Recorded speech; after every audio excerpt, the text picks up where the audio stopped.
Hey guys, welcome back with me again in this channel. On today's tutorial, I'm going to show you how you can overlay a video with black screen on CapCut mobile.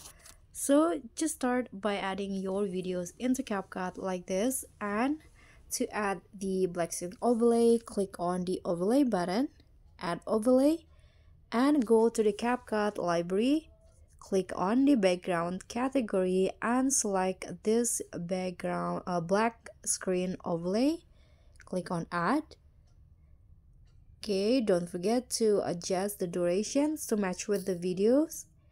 And after that, here you can just cover the video with the black screen by zooming in the black screen overlay like this. And to blend, you can go to splice, then choose the mode that you want. So here I'm going to just, for example, choose this overlay.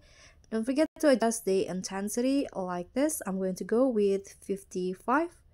Click on the check icon and you are done adding the black screen overlay. Thank you so much for watching. Don't forget to like, comment, and subscribe. Also click on the thanks. Bye.